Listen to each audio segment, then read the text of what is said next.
Nós estamos aqui na última plenária dessa conferência tão poderosa, tão maravilhosa, e Deus usou muito o nosso evangelista, nosso pastor Aderaldo. Deus usou muito as colocações feitas pelos pastores Hermínio, Tadeu, Mateus, e eu acredito que Deus quer me usar hoje para te falar alguma coisa muito importante. E eu queria que você tivesse o seu coração muito aberto para aquilo que será ministrado aqui. Eu saio amanhã cedo de São Fidélis com o coração muito grato a Deus, muito grato mesmo por tudo que eu vi aqui. Eu sei que tem muita coisa para acontecer ainda, tem muita coisa para avançar, né? Sem sombra de dúvida, mas lá na minha igreja também tem muita coisa para avançar, e lá no Polo Amazônico tem muita coisa para avançar, está todo mundo em processo. Às vezes você olha para uma igreja e fala assim, puxa vida, eu nunca vou chegar naquele patamar ali. Não é verdade, não é verdade, e às vezes você está tendo para o seu contexto de cidade, mais resultado que aquele patamar. Às vezes, o que eu estou conseguindo na minha igreja lá, você vai conseguir percentualmente muito mais na sua cidade. Você vai dar show de bola, você vai me ensinar. Então, eu quero dizer para você que você precisa acreditar que Deus está com você, independente do que você está vendo hoje. Você tem que acreditar que Deus vai te levar para um patamar de maior grandeza, independente da dificuldade de hoje, da resistência de hoje, da maré contrária, das acusações, do dedo na cara, e etc, etc, etc. Amém? Estou vendo aqui alguns pastores, está ali o pastor Rodrigo com um povo que eu já conheço, já foram na nossa igreja. Uma vez eles foram lá com um grupo, nós recebemos eles lá, aí eles almoçaram lá na igreja, e a gente ficou muito feliz, passaram um dia com a gente. Cadê o grupo? Fica de pé aí, Rodrigo, cadê o grupo aqui? Ó? Né? Olha aí, tá vendo? Tem que honrar, né? Tem que honrar, que é um grupo maravilhoso, né? Gente, que bom rever vocês são muito especiais, e tem um pastor muito especial. Deus abençoe os irmãos, parabéns, pastor Rodrigo, pelo trabalho que você está fazendo lá. Temos outros pastores aqui, eu já conheci hoje o pastor da igreja central, né? Quais são os outros pastores? Fica aí de pé, os pastores estão presentes aí, eu queria honrar os irmãos. Pode ficar de pé, todos os pastores presentes aí. Está ali o pastor, está aqui o Rodrigo, está aqui o pastor de pureza, não é isso? Esse irmão é uma benção, né? Ele inspira a gente, né? Pastor Welton, da mesma igreja. Ah, então vocês estão bem aliançados, glória a Jesus, prazer, querido, Deus te abençoe, Welton. Podem sentar. Pastor Hermínio, eu louvo a Deus pela sua condução, são 20 anos aqui, né? Eu queria dizer para a igreja, olha, eu admiro demais o seu pastor, mas muito mesmo, o seu pastor me inspira. Queria dizer para vocês que vocês têm um homem de Deus, um homem leal, um homem honesto, um homem com coração ensinável. Você sabe que tem muita gente que não vai muito longe porque não tem coração ensinável, ele acha que ele já está no topo. Você sabe que eu tenho lá perto lá na minha igreja, eu tenho uma reunião para pastores, para ajudar pastores. Tem gente que mora a 1 quilômetro da minha igreja e nunca foi na reunião. O pastor Celso Martinez, ele sai com um grupo lá de Barra do Piraí, ele acorda às 5 horas da manhã para poder estar comigo às 9, para chegar no Rio antes do trânsito. Então ele chega lá na igreja 8 e pouquinho, porque se ele chegar às 9 horas em ponto, já não chega, por causa do trânsito. E ele vai lá, homem ensinável, Deus está fazendo uma reviravolta. E pastor, você tem esse coração ensinável, né? Eu sei que você ouve muito o que o teu discipulador, né, o pastor Aderaldo fala com você, mas também ele é muito sábio, um homem muito coerente. Eu me apaixonei por você também, tá, Aderaldo? Você é muito querido, muito precioso e muito bom cozinheiro. Então você é tudo de bom, né? Você é tudo de bom, né? Então, esse coração ensinável, Hermínio, isso me encanta, meu irmão. Eu louvo a Deus pela sua vida, da sua querida esposa, família linda, né? Os meninos estão dedicados, estão amorosos, abraçam a gente. Um eu quase joguei na piscina hoje, cadê? Eu quase joguei na piscina hoje, mas ele ficou mais meu amigo ainda, que eu brinquei com ele. Então, eu louvo a Deus. Irmãos, não olhem para trás, vocês estão no caminho. Se unam com o seu pastor nessa caminhada. Irmãos, não tem como voltar atrás, é furada. Quem não viver essa visão de discipulado, de célula, de cuidado, um dia vai ter que viver ou vai morrer antes. Não tem opção, não tem opção. A denominação batista toda está migrando para isso através do Multiplique, toda migrando para isso. Por quê? Porque viram, gente, as maiores igrejas do Brasil, todas são igrejas em células. As maiores igrejas do mundo, todas são igrejas em células. Não estou falando de doutrina aqui não.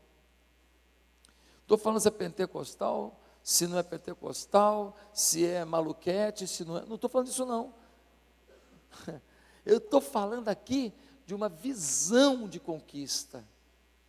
Todas as maiores igrejas do mundo trabalham com a estrutura celular, a não ser alguma coisa assim, muito fora do quadrado, tipo assim, é uma igreja que tem um ministério de louvor que alcançou as nações. Aí ela pode não ser uma igreja em células, mas o louvor dela ecoou tanto que ela acabou tendo uma visibilidade. Mas isso aí é exceção da exceção da exceção, que é o caso de Hillsong. É exceção da exceção da exceção. Isso é uma exceção. O resto, tudo igreja em célula. Então, queridos, vocês estão no caminho, pastor Hermínio, feliz. Amanhã eu sigo, pego o avião em Campos, sigo para a minha cidade, já chego lá, já tem gente me pegando para ir fazendo discipulado no caminho, e já vou para o trabalho, um monte de coisa para fazer, mas com o coração cheio de alegria, porque aprendi muito com os irmãos aqui, aprendi muito. Muito obrigado pelos ensinos que os irmãos me deram, de carinho, de atenção, de valorização, de honra e de trabalho para Jesus. Amém? Bem, uma igreja pode crescer de várias formas. Uma igreja pode crescer porque a igreja mãe ficou muito famosa. Aí as igrejas filhas já vão pegando a carona na fama da mãe. E aí as outras filhas têm mais chance de crescer. É uma forma de crescer. Uma igreja pode crescer porque oferecem às pessoas algum projeto, alguma campanha ligada a uma necessidade básica. Por exemplo, é uma conferência semanal para ficar rico. Né? Riqueza, miojo lamen, instantâneo, né? Então, muita gente vai nessa. Eu não estou aqui julgando se a intenção é certa, não é certa. Estou dizendo que tem gente, igreja que cresce com isso, mas é meio que vai gente e sai gente, é meio que passivo circulante. Não é uma igreja que você vai tendo muita adesão ficando mesmo, aquele conceito de igreja família. Algumas igrejas é questão de cura, e elas têm uma visibilidade na mídia, e elas crescem porque muita gente, quando está enfermo, no desespero, fala, já fui na macumba, já fui no esoterismo, já fui aqui, já fui ali, que custa ir lá também? Algumas oferecem campanhas na área sentimental, aí pega um monte de gente, né? Na área sentimental, vai lá porque a campanha, e o marido volta, e o amor reacende, e você vai ser lembrado. Um dia desse, tinha um eletricista trabalhando lá em casa, deu 3 da tarde, o cara se arrumando para sair, cheio de coisa para fazer. Eu falei, você vai aonde, cara? Eu não dei um tapa na orelha dele, primeiro que eu fiquei com medo, porque ele é 2 metros de altura. Segundo que eu sou crente, né? Mas eu, primeiro foi medo, falei, 3 horas da tarde, você vai embora para onde? Não, que eu estou numa campanha sentimental. Falei, meu irmão, mulatão de 2 metros de altura, campanha sentimental. Campanha sentimental. É, que eu estou no propósito aí com a varoa. 3 horas da tarde ele pegou a malinha dele e foi para a campanha sentimental. Então tem gente assim, no desespero, ele quer casar, ele quer ter uma mulher, ele larga o trabalho. Não, mas depois eu volto. Voltou 3 horas depois, Aí eu tive que aturar ele na minha casa até 8 horas da noite. É fogo. Tem igreja que cresce porque tem uma figura famosa. Aquela figura famosa, carismática, atrai pessoas. Também tem igreja que cresce por causa disso. Acaba que essa igreja também vai ser uma igreja de circulação, porque uma figura muito carismática, ela não é suficiente para manter o link de alguém com a igreja. Então a pessoa vai porque tem um cantor famoso, um pregador famoso, ou porque tem um artista famoso, mas ele vai e sai, e vai chegando gente, mas vai saindo gente. Eu não estou aqui para julgar como é que uma igreja cresceu, porque o que na verdade conta, essa igreja cresceu movida pelo Espírito Santo. É isso que conta. Vou dar um exemplo aqui. O menino tirou 10 na prova. Quanto que ele tirou para a professora? 10. Mas se o menino colou, quanto que ele tirou para ele mesmo? Ele sabe que ele não tirou 10. Se ele colou, quanto que ele tirou diante de Deus? 0. Então a nota que o mundo dá, nem sempre é a nota que Deus dá.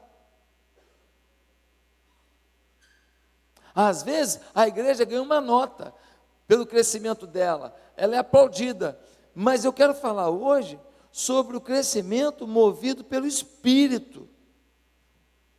E por isso eu quero ler com você Atos capítulo 13. Atos capítulo 13. Porque aqui nós vemos uma igreja que cresce muito, movida pelo Espírito Santo. Atos 13,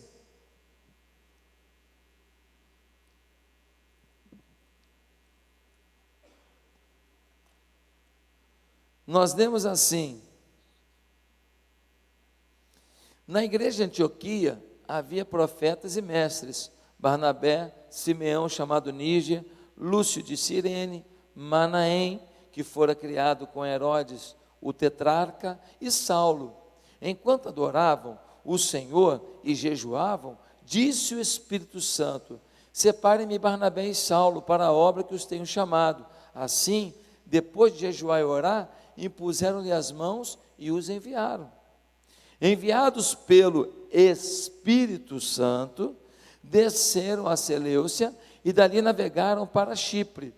Chegando em Salamina, proclamaram a palavra de Deus nas sinagogas judaicas. João estava como auxiliar. Viajaram por toda a ilha, até que chegaram a Pafos. Ali encontraram um judeu chamado Bar-Jesus, que praticava magia e era falso profeta.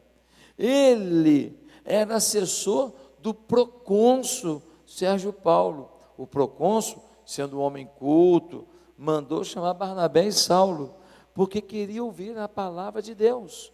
Mas Elimas, o mágico, esse é o significado do seu nome, opôs-se a eles e tentava desviar da fé o procônsul. Então Paulo, chamado também de Paulo, cheio do Espírito Santo, olhou firmemente para Elimas e disse: filho do diabo, inimigo de tudo que é justo, você está cheio de toda espécie de engano e maldade. Quando é que vai parar de perverter os retos caminhos do Senhor? Saiba agora que a mão do Senhor está contra você, e você ficará cego e incapaz de ver a luz do sol durante algum tempo.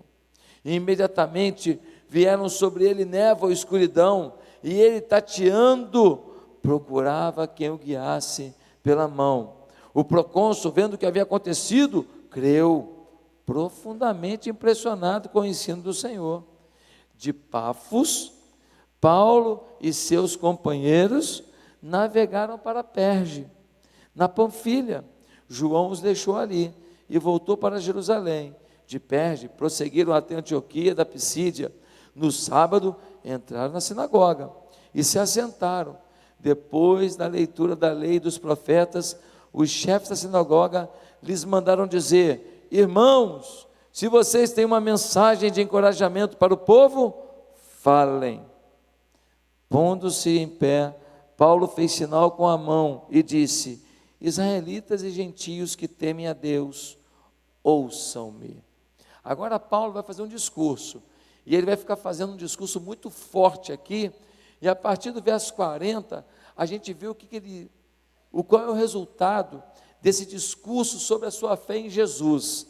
No versículo 40, ele vai dizer: cuidem, para que não lhes aconteça o que disseram os profetas. Olhem, escarnecedores, admirem-se e pereçam, pois nos dias de vocês farei algo que vocês jamais creriam, se alguém lhes contasse. Quando Paulo e Barnabé estavam saindo da sinagoga, o povo os convidou a falar mais a respeito dessas coisas no sábado seguinte. Despedida a congregação, muitos dos judeus e estrangeiros piedosos, convertidos ao judaísmo, seguiram Paulo e Barnabé.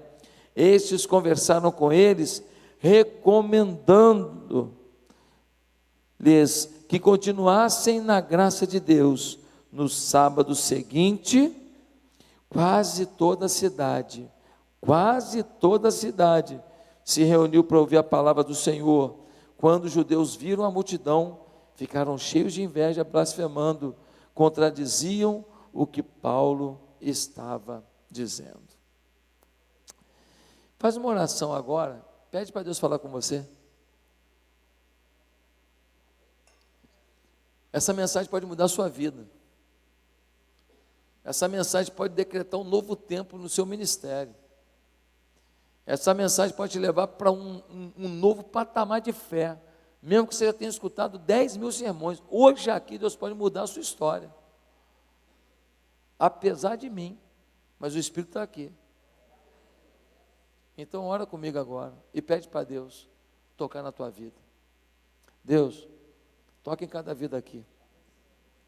Cuida da minha voz para que eu consiga pregar. E cuida do meu coração para que eu fale do teu coração. Com perdão dos meus pecados, em nome de Jesus eu oro. Para que cada um aqui saia daqui com um propósito novo do Espírito no coração. Em nome de Jesus, amém. Meus amados, no versículo 2, a gente lê que a igreja de Antioquia vivia no propósito. Vivia no propósito de oração e jejum. Olha isso. A igreja estava em oração, enquanto adoravam o Senhor e jejuavam. Que coisa linda! Uma igreja recém-formada. Uma igreja que acabou de ser implantada. São poucos anos de vida. E essa igreja agora está orando e jejuando e buscando a Deus. Tinha sede de Deus. Tem muita igreja que não tem sede de Deus, não, irmão. Tem muita igreja que tem pessoas que procuram a Deus no domingo, no culto, ponto. Quem tem sede não pode se alimentar só no domingo, ou num culto de quarta-feira, ou numa reunião de oração. Não. Quem tem sede tem que ir atrás, tem que querer mais. Eles oravam e clamavam a Deus por sua face. Por que eles jejuavam? 2 motivos. Primeiro, porque o jejum é a maior oportunidade que você tem de desenvolver domínio próprio. Quando você jejua, o seu corpo pede a comida e você diz: não vou comer. Então você ensina para o corpo que você tem domínio espiritual sobre a sua carne. Você ensina para o seu corpo que há prioridades na sua vida. E aí, quando vem a tentação da bebida, da droga, da mulher, do dinheiro, do adultério, disso, daquilo, você está muito mais preparado para dizer: não, eu sei o que eu quero. Segundo motivo porque eles jejuavam, porque eles queriam ficar mais íntimos de Deus, porque eles eram gente, e gente tem problema. Quando eu jejuo, eu me aproximo do Senhor. Quem se aproxima, fala no ouvido. Eles queriam domínio próprio, refletir a glória de Deus, e eles queriam intimidade também, para buscar em Deus pelas suas necessidades. Que igreja sábia! uma comunhão profunda com Deus. E aí, enquanto eles oram, eles estão lá buscando a Deus. Qual é a ordem que veio? Enquanto adoravam o Senhor e jejuavam, disse o Espírito Santo: separe-me Barnabé e Saulo para a obra que os tenho chamado. Enquanto eles jejuavam, o Espírito Santo falou, ó, pega Paulo e Barnabé, pega os dois e envia para a obra missionária, e vocês vão bancar. Vocês vão perder esses dois líderes e vocês vão meter a mão no bolso e vão bancar. E eles vão sair pregando nas cidades e abrindo igrejas nas cidades. Gente, que coisa linda. Agora eu te pergunto, a ordem de expansão da igreja foi uma ordem da denominação? Foi um projeto pessoal de alguém? Foi uma competição entre igrejas de uma cidade? Foi fruto de uma vaidade, vamos abrir mais uma igreja? Não! Foi fruto da voz do Espírito Santo. É um crescimento movido pelo Espírito Santo. Naquela igreja, eles entenderam a voz do Espírito Santo. Por quê? O versículo 1 responde.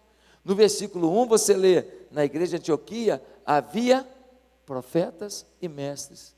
Nessa igreja tem voz profética.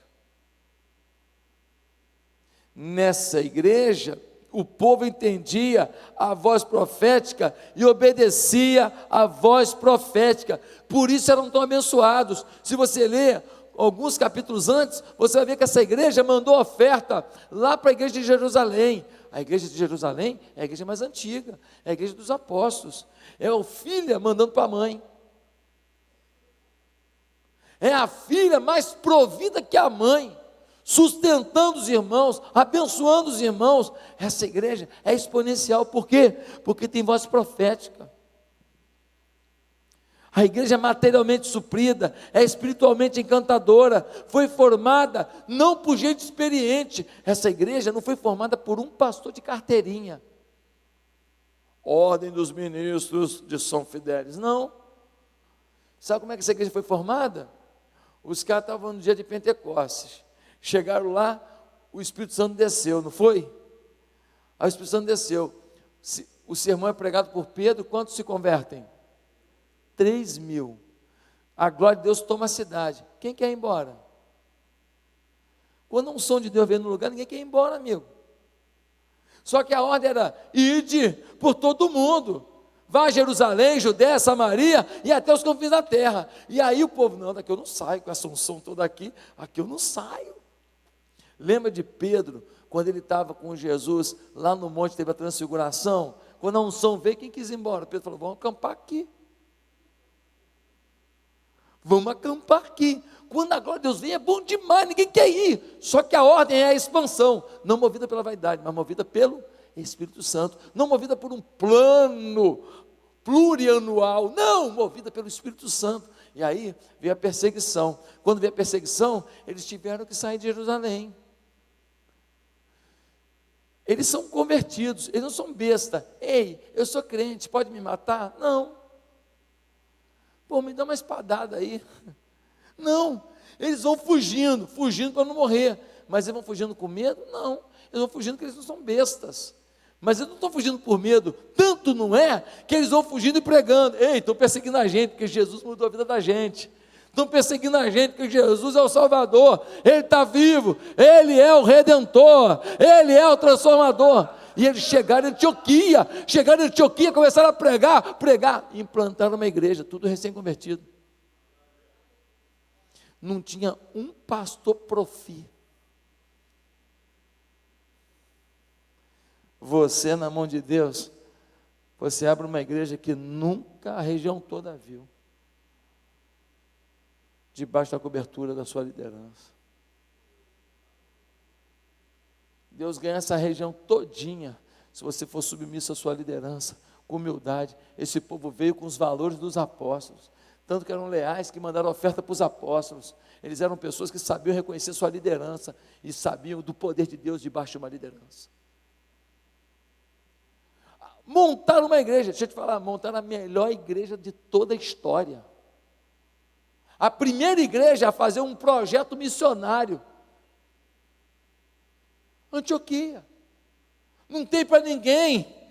Meus irmãos, porque eles reconheciam a voz profética. Que coisa tremenda. Em Antioquia, a voz do profeta aqui não foi dizer para eles: olha, sigam que eu vou falar isso e fazer isso por você. Não, só diz assim: sigam, enviem. Paulo e Barnabé não sabem o que vai acontecer, não vem um projeto dizendo: chegando na cidade tal, vai ter uma pessoa assim, vai receber vocês, vai fazer quindim para vocês e peixe frito. Ranguinho básico de hoje, gostoso demais. Não tinha isso, só diz assim: sigam, igreja, envia, e você, Paulo e Barnabé, sigam. E eles foram. E por que foram? Deus os usou de forma extraordinária, tão extraordinária, que 2000 anos depois, nós estamos aqui por causa disso. Nós somos gentios. Nós somos gentios. Meus amados, somos uma comunidade profética. Quando eu falo que somos uma comunidade profética, não é porque a gente tem aqui um conglomerado de pessoas que falam: ó meu servo, eis que te digo. Não. Eu não estou falando de performance, eu estou falando de sinceridade. Eu não estou falando de aparência, eu estou falando de sinceridade. Eu não estou falando de efeitos especiais, eu estou falando de integridade. Coríntios capítulo 14, versículo 3, define a palavra profética como a palavra que vem produzindo consolo, exortação e edificação. Quando uma palavra rema, uma palavra de Deus, ela vem e promove consolo, exortação e edificação na sua vida, é uma palavra profética. Eu nesse momento sou profeta nesse lugar. Você precisa se ver como um profeta onde você passa. Você precisa reconhecer a autoridade dos pastores dessa igreja, a voz profética dessa igreja. Essa igreja reconhece a voz profética. Quando o Espírito falou através dos seus profetas, eles não pensaram duas vezes, eles liberaram Paulo e Barnabé. Meus amados irmãos, Efésios, Apocalipse capítulo 2 e 3, vai falar: quem tem ouvidos, ouça o que o Espírito diz à igreja. Eu pergunto, o pessoal das igrejas da Ásia não tinha aparelho auditivo? Eles não tinham tímpano, eles não tinham orelha, eles não tinham nada disso? Não, eles tinham. Aqui está se falando do coração. Quem tem ouvidos para ouvir, ouça o que o Espírito diz à igreja. A igreja está cheia de surdo. Um pastor lá do Rio de Janeiro comentou numa reunião de pastores: meu ministério de surdo está arrebentando. Nós já estamos lá com quase 30 surdos. Aí o outro virou e falou assim: lá na igreja tem 1.500 que nunca me ouviram.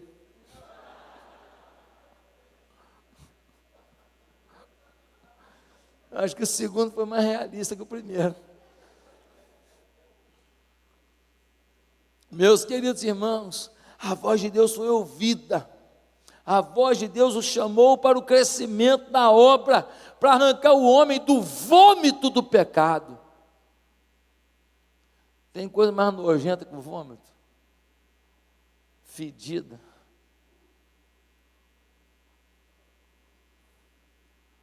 O pecado é um vômito. É desprezível. Mas quando a pessoa está cega espiritualmente, ele se alimenta do vômito. E pensa que está comendo caviar. Caviar nada, que caviar não é bom. Ele pensa que está comendo um peixe feito pela Derol. Meus amados,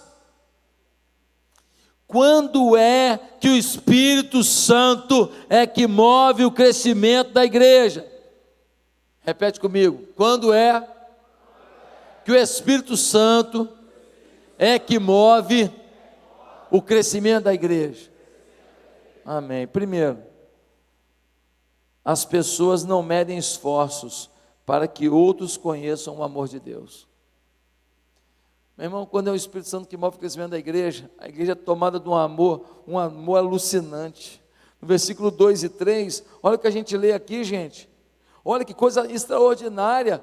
Pensa nisso. Enquanto adoravam o Senhor e jejuavam, disse o Espírito Santo: separe-me Barnabé e Saulo para a obra que os tenho chamado. Assim, depois de jejuar e orar, impuseram-lhe as mãos e os enviaram. Irmãos, eles enviaram quem? Paulo e Barnabé. Quem era Paulo e Barnabé? Quem eram? Os pastores da igreja. Os melhores. Os caras que ensinaram as escrituras para eles. Os caras que apresentaram os nenéns, que batizaram, os caras que abraçaram, que aconselharam, os caras que fizeram enterro, os caras que conviveram, os líderes. É como se fizesse assim hoje aqui, o Espírito Santo fala assim: pega os 3 pastores da igreja aqui e agora envia eles, vocês vão sustentar.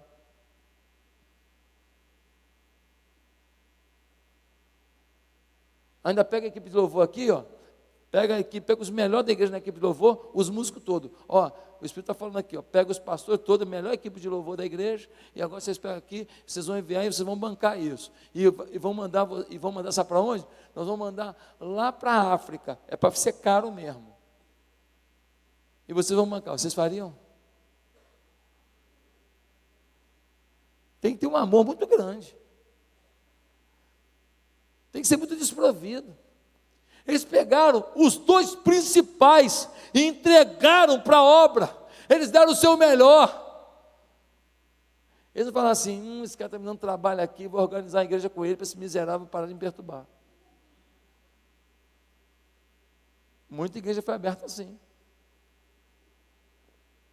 Vou dar a igreja para esse miserável, para ele parar de encher a paciência aqui. Meus irmãos, esses homens doaram seus pastores. Eles não perguntaram: poxa, não dá para ficar o Paulo aqui e vai o Barnabé, então fica o Barnabé, vai o Paulo. Poxa, os 2. Nós somos apaixonados pela palavra. Nós temos 2 mestres de primeira aqui nos ensinando. Você pega os 2 Espíritos Santo e manda os 2, e agora a gente vai bancar, a gente vai tirar do bolso. Mas quem faz arrecadar dinheiro aqui são os 2. Eles que fazem a oferta aqui. E nós temos que agora sustentar e perder os pastores. Como é que é isso? Irmãos, quando o Espírito move o crescimento, as pessoas não medem esforços para que os outros conheçam o amor de Deus. Ouça isso que eu vou lhe contar. Eu conheço um menino chamado Thales. O Thales, ele é um menino filho de um engenheiro da Telemar. O camarada tinha uma boa condição de salário. Foi meu professor na escola bíblica dominical quando eu era adolescente na igreja. E o Thales, o filho dele, o filho do Márcio, que foi meu professor, esse menino foi agora para o campo missionário, para um país de perseguição religiosa. Ele tem mulher e 2 filhos pequenos, ele pode ser preso, ele pode ser morto. Ele foi testemunhar na igreja onde meu pai é pastor emérito. Quando ele acabou de testemunhar, uma senhora da igreja veio falar com ele no final do culto, falou assim: eu não sei como você consegue ir. Eu não sei como você consegue ir. O Thales, com lágrimas nos olhos, minha mãe estava perto, ele respondeu para aquela mulher, com lágrimas: eu não sei como você consegue não ir.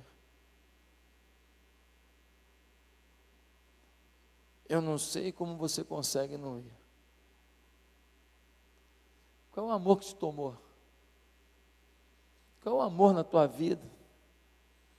Qual é a sua disposição para que os outros conheçam a Jesus Cristo? O Asaf Borba tem uma música muito interessante. Ele diz assim: pois sei que é possível dar sem amar, mas impossível amar sem dar. Pois sei que é possível dar sem amar, mas impossível amar sem dar. O que você está disposto a dar para que alguém seja salvo? Segundo lugar, quando é o Espírito Santo que move o crescimento da igreja, a estratégia para atingir o coração das pessoas vem de Deus. Quando é o Espírito, a estratégia vem de Deus. O versículo 5, a gente vê que eles foram enviados, e aí no versículo 5, a gente lê assim, dá uma olhada: chegando em Salamina, proclamaram a palavra de Deus nas sinagogas judaicas. Ué, Paulo e Barnabé chegaram numa cidade, ninguém é convertido. Espírito Santo, qual é a estratégia? Vai para a sinagoga. Por que para a sinagoga? Porque lá, pelo menos, se lia a Escritura, se lia a Bíblia. E aí, o pessoal está falando da Bíblia, falando lá do Velho Testamento, e lá pelas tantas alguém falava assim: ei, estamos aguardando o Messias. Aí Paulo levantava o dedo e dizia assim: ele já veio. Como assim? Veio. E fez muitos milagres. Milagres? O Messias? Sim. E tem mais, ele morreu. Morreu? Como o Messias morreu? Morreu, mas ressuscitou. Ele apareceu para mim. Tem um monte de gente viva que pode confirmar que ele caminhou pela Palestina. O nome dele é Jesus. Paulo tinha uma estratégia. Quando ele chegou lá em Atenas, chegou em Atenas. Você já foi em Atenas? Não. Entra na internet, você pode fazer uma visita virtual. Tem uma praça que é a Praça dos Deuses. E tem lá monumentos a todos os deuses. Essa praça está lá até hoje. E de frente para essa praça tem uma colina. Eu subi nessa colina. E nessa colina, os filósofos, os estudiosos, ficavam ali no final da tarde, trocando ideia, batendo papo, discursando sobre filosofia, religiosidade, etc. O Paulo chega ali no meio da galera, olha para aquela praça com monumento a todos os deuses e fala assim: está faltando um monumento aí. Aí o pessoal: ué, qual? Do Deus desconhecido. Quem estava batendo papo aqui já virou e falou assim: que Deus desconhecido? Aí ele fala assim: o Criador do céu, do mar, da terra, de tudo que neles há, o Criador do homem e da mulher, o seu Criador. Fale mais. Parou todo mundo. Aí Paulo fala de Jesus Cristo. Jesus chega do lado de um poço. Você já foi num poço? Já viu um poço? Tem poço aqui em São Fidélis ainda? Tem. Quando você roda aquela manivela para puxar a água do poço, ou você puxa aquela corda, é fácil? Com aquele balde cheio de água? Não é não, irmão. Ele chega num lugar desse, tem uma mulher que acabou de tirar a água. Ele fala para ela: me dá um pouquinho d'água. Ela oferece para ele. Ele fala assim: se você soubesse com quem você está falando, você me pediria uma água e você nunca mais teria sede. Ela fala: meu Deus, todo dia eu venho aqui, tenho que carregar esse balde nas minhas costas, estou cheio de calo aqui de carregar balde, você vem me falar que tem uma água que eu não sinto mais sede? Que água é essa? Não é doido o negócio? É tremendo. Jesus contava historinha, cada historinha que ele contava de uma região, de uma circunstância, de um episódio que tinha a ver com as pessoas. Todo mundo entendia. Depois ele fazia aplicação. Deus tem uma estratégia para toda São Fidélis se converter. Deus tem uma estratégia para a juventude vir para a igreja no sábado e lotar as igrejas de São Fidélis, ficar abarrotado de jovem, e o poder de Deus tomar as igrejas. Vai ter mais igreja no sábado que no domingo, tanto jovem empilhado nas igrejas. Deus tem uma estratégia. Deus tem uma estratégia para a sua célula bombar. Do verbo bombar. Do grego, bombaçônia. É para bombar. Meu Deus, Deus tem uma estratégia. Quando é o Espírito que dá o crescimento, Ele dá uma estratégia. Meus amados irmãos, eles chegavam nos lugares e faziam as coisas do jeito que podia ser feito. Um casal lá da minha igreja desenvolveu uma estratégia. Como é que foi? Eles moram no prédio. Aí teve um casal que mudou para o prédio. Quando o casal mudou para o prédio, eles foram lá, chegaram lá com um cafezinho com água. Falaram: vocês estão mudando aí? Eu trouxe uma água, um cafezinho para vocês aqui, um refrigerante aí. Oh, muito obrigado. É uma bagunça aqui. Já fez mudança? Pensa no negócio que o diabo gosta, ver alguém fazendo mudança, né? Que trabalheira que dá, né? Aí você fica nervoso, tenso, é puxado. Aí chega um cafezinho, chega um refrigerante, uma água geladinha, que refresco. Aí daqui a pouco, o casal da minha igreja chega lá com almoço. Pessoal mudando, um almoço cheirosinho, quentinho, para eles, o pessoal que estava ajudando na mudança. Meu Deus, muito obrigado, a gente não tem como agradecer e tal. meu Deus, que carinho. Entre os dois conversando, que vizinho é esse? Isso é anjo ou é vizinho? Depois o casal convida aquelas pessoas que estavam morando no prédio para visitar a casa deles, para uma reunião, a célula. Como é que falta? Como é que você falta? Tem que ser muito cara de pau. Não tem como. Hoje a dona Célia, cadê a dona Célia? Está aí? Cadê a dona Célia? Está aí? Ela fez um almoço para mim. Se ela mandar eu voltar lá para almoçar amanhã, como é que eu não vou? Todo o carinho do almoço que ela fez, gostoso demais para mim hoje. Gente, meu Deus do céu. Aí eles foram na célula, aí gostaram, o coração estava aberto, porque viram bondade nas pessoas da célula. E aí o que aconteceu? Que eles se converteram. Estratégia. Quando o Espírito dá o crescimento, Ele dá a estratégia, meu irmão. Mas quando é o Espírito Santo que move o crescimento da igreja, nota-se a autoridade espiritual na vida dos crentes. Nota-se a autoridade espiritual. Quem diz que a obra de Deus é fácil? Quem diz que é mole? Quem diz que não tem problema? Quem diz que ninguém é revoltado com você, que ninguém te trai, que ninguém fala bobagem de você? Quem disse? Você está iludido. Paulo diz: eu trago no corpo as marcas de Cristo. Você acha que você vai fazer a obra de Deus sem nenhuma renúncia, sem nenhum sofrimento? Ei, acorda, você não está no mundo de Alice, não. O chamado da Bíblia é o chamado para o sofrimento. A bênção de Deus nos acompanha, mas a gente sofre pelos outros. É melhor sofrer pelos outros que sofrer por você mesmo. É melhor a dor pelo amor que você tem por alguém do que a dor porque você se perdeu. Queridos irmãos, dá uma olhada no que acontece no versículo 9. Olha o versículo 9. Então Saulo, também chamado Paulo, cheio do Espírito Santo, olhou firmemente para Elimas. Quem é Elimas? Elimas é um mágico que viu que Paulo estava se aproximando do procônsul da região. O procônsul era o prefeitão da região, e o cara estava interessado no evangelho, e Paulo está ganhando o cara. Se ele ganha o cara, ele ganha influência da cidade. Se ele ganha influência da cidade, mais gente se converte. E aí, o Paulo está falando, e o procônsul fala: eu quero que você me fale mais. O Elimas, o mágico, começa a perturbar, falar mal de Paulo, falar mal de Barnabé. Ele quer atrapalhar a obra de Deus. Agora dá uma olhada no carinho de Paulo com Elimas, o mágico. Olhou firmemente para Elimas e disse, versículo 10: filho do diabo e inimigo de tudo que é justo, você está cheio de toda espécie de engano e maldade. Quando é que vai parar de perverter os retos caminhos do Senhor? Saiba agora que a mão do Senhor está contra você, e você ficará cego e incapaz de ver a luz do sol durante algum tempo. Olha isso, gente.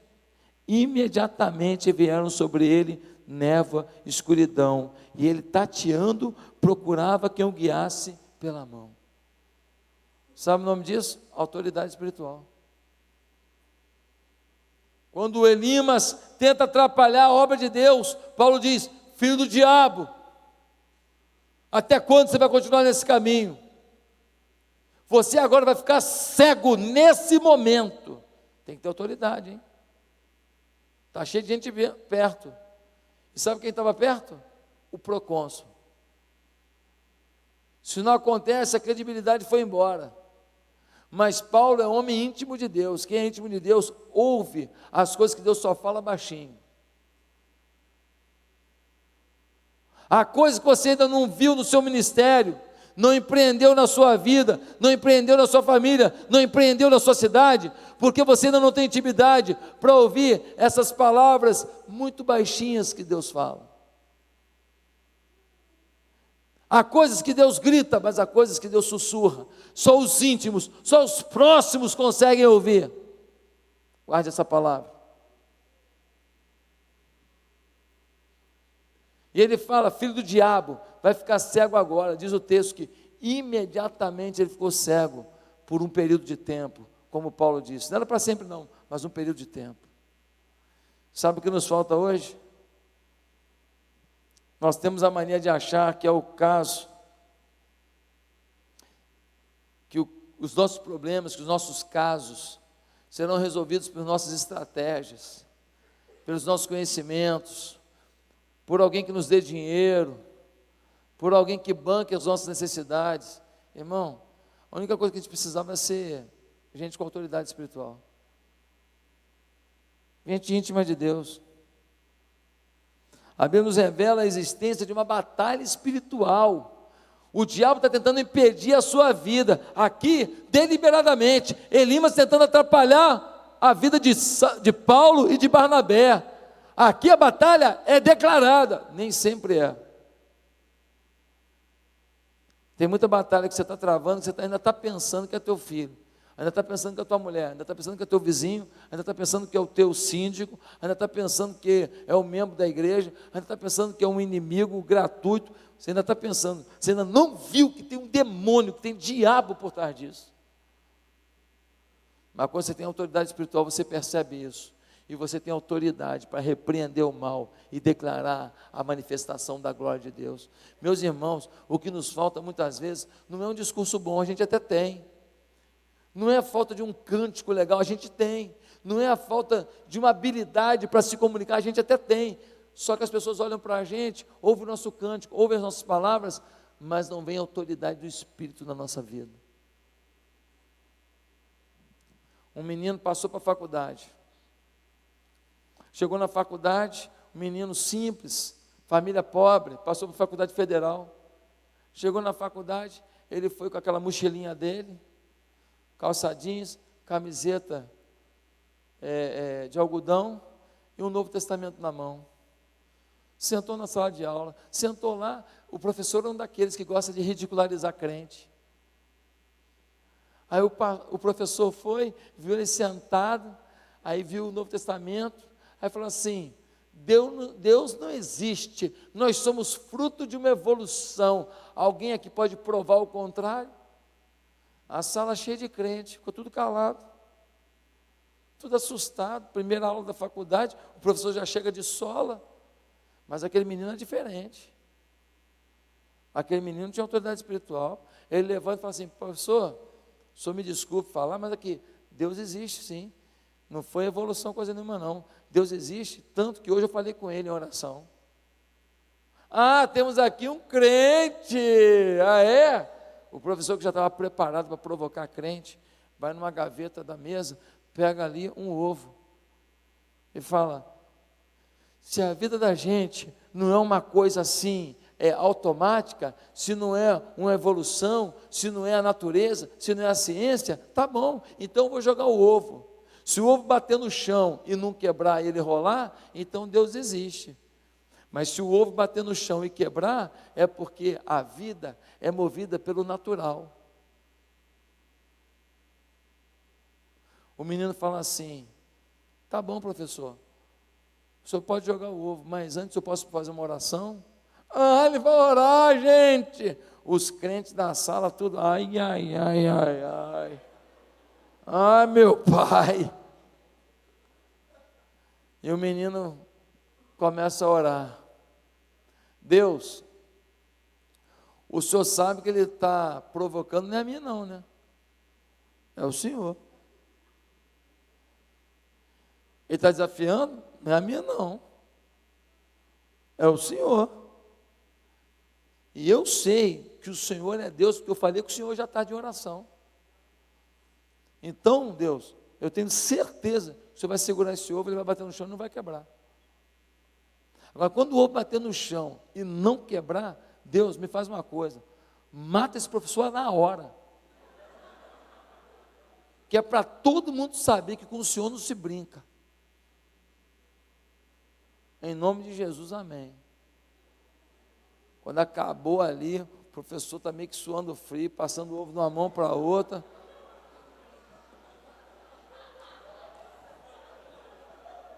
Fala assim: O assunto era quebrar ou não quebrar ovo, não tinha nada a ver com morte, não.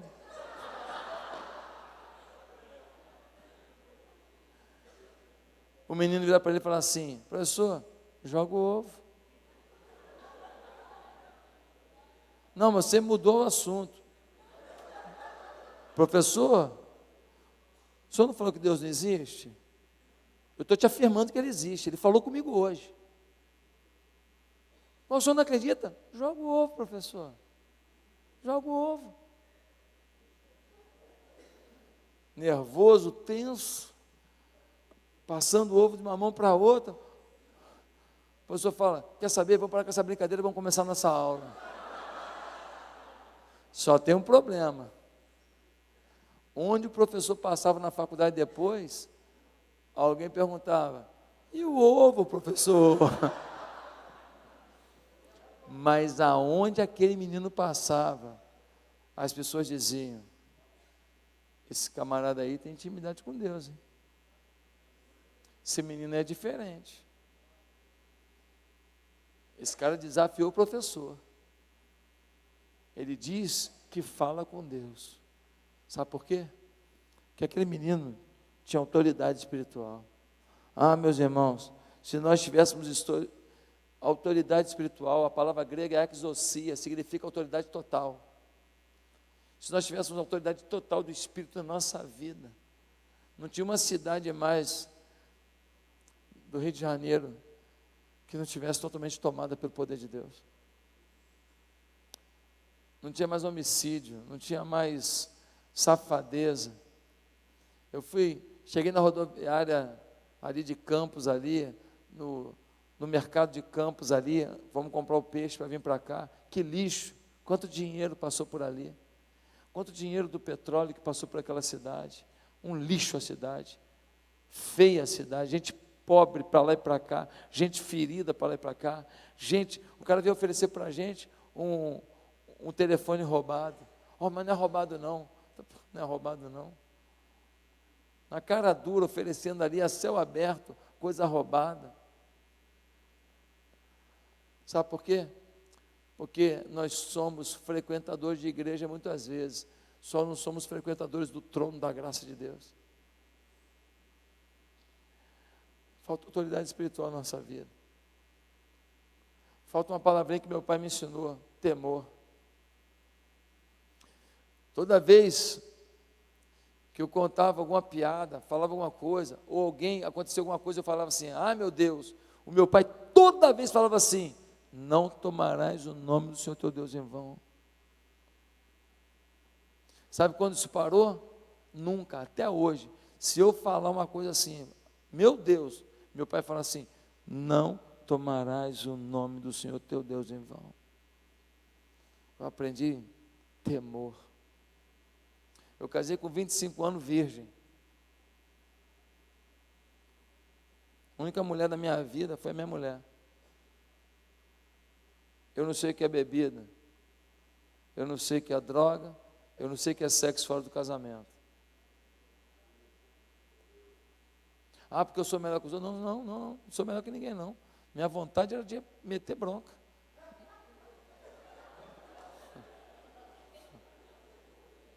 Não na droga, só nas mulheres. Aqui dentro correu o hormônio igual você. Só que teve uma coisa que me freou e que pode frear você hoje. Não vem com desculpa não, que homem não aguenta, que mulher não aguenta, que não sei o que lá que não aguenta, que é muita oportunidade. Mentira, se você tiver temor. Porque falta temor e autoridade espiritual na nossa vida. Mas em último lugar, quando é o Espírito que promove o crescimento da igreja, as pessoas ao redor dos crentes não são mais os mesmos. Quando você chega a autoridade espiritual. Quando você chegou o Espírito Santo. Quando você chegou o poder de Deus. Quando você chegou o amor de Deus. Não tem jeito, vai mudando tudo. Vai mudando, sua casa aqui vai mudando, a outra casa aqui vai mudando, você trabalha aqui vai mudando, você faz academia aqui vai mudando, você joga bola aqui vai mudando. Na minha pelada lá, já batizei 4 na minha pelada lá. 4 colegas jogando bola, entre um lençol e outro, eu batizava. Meus irmãos, olha o versículo 48 e 49. Versículo 48, olha isso. Ouvindo isso, os gentios alegraram-se e bendisseram a palavra do Senhor, e creram todos os que haviam sido designados para a vida eterna, e a palavra do Senhor se espalhava por toda a região. 2 caras chegaram numa cidade, pregaram na sinagoga, pregaram para o procônsul, o evangelho foi tomando conta, toda a região se convertendo. Quando é o Espírito que promove o crescimento da igreja, meu irmão, quem está ao teu redor vai se abrir para o evangelho, vai mudar de vida. Se ninguém está mudando de vida, convivendo com você, alguma coisa tem que mudar em você. Se quem convive com você não está mudando seu foco, seus horizontes, seus planos, seus sonhos, falta algo em você. Eu fui num sítio, cheguei num sítio, tinha lá um compartimento cheio de ovos, mas não tinha galinha para chocar não. Enganaram o ovo, botaram sabe o quê? Lâmpada. Aquele bando de ovo com as lâmpadas. Fica esquentando o ovo ali, o ovo pensa que tem uma galinha em cima dele. Aí vai amadurecendo ali dentro do ovo alguma coisa, vai amadurecendo, vira um pintinho. Lá pelas tantas ele descobre a vida. Fura o ovo. Não é assim mesmo que ele faz? Não é? Cara, coisa linda. Eles abrindo o ovinho e descobrindo a vida, ficam olhando para tudo assim. Você sabe por quê? Que muita gente ainda não amadureceu o que tem dentro de si sobre Deus, para nascer para Deus, é porque não sentiu o calor do Espírito Santo na nossa vida. Eles têm dentro deles alguma coisa que pode ser amadurecida. Eles têm dentro deles alguma coisa que pode ser incrementada. Quase todo mundo tem algum nível de temor, algum nível de respeito. Quase todo mundo tem algum nível de religião. Significa que ele está em busca da divindade. Ele reconhece que existe a espiritualidade.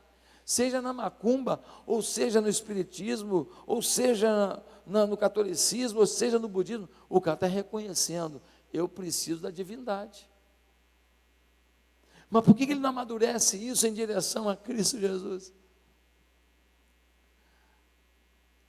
Porque não vê a gente vivendo. Não vê calor na gente. Não vê Deus na gente.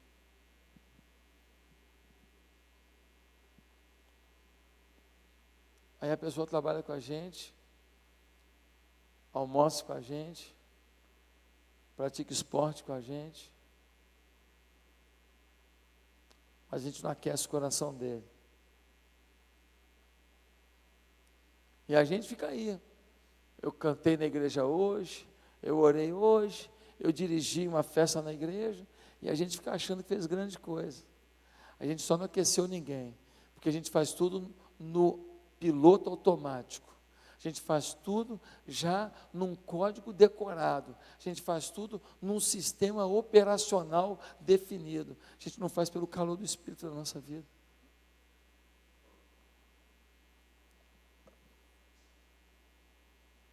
Pode tocar alguma coisa para mim no teclado aqui? Queria terminar te falando o seguinte. Nós estamos vivendo a pior fase da nossa vida, em termos de país. Em Brasília, está tudo armado para salvar todo mundo. Quando era só o PT, todo mundo queria ferrar o PT. Aí pegou o PSDB, o PMDB já estava pego também. Não salva ninguém. 90% do Congresso Nacional não vale nada. 90% do Supremo Tribunal Federal não vale nada.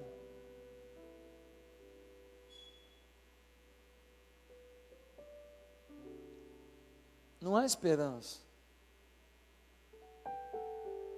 Os caras da Lava Jato estão aí correndo risco de vida. Aí depois que eles fazem tudo, cai na mão de um bandido que libera o outro bandido com habeas corpus. Não dá nem satisfação, simplesmente libera. A solução desse país não está na política, não está no judiciário, está na igreja.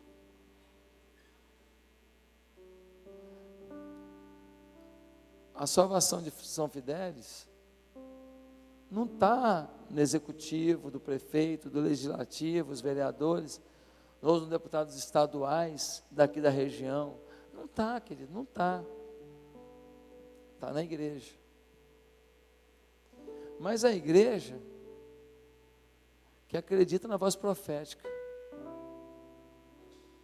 A igreja que está disposta a fazer um crescimento movido não pela sua vaidade, não pela competitividade,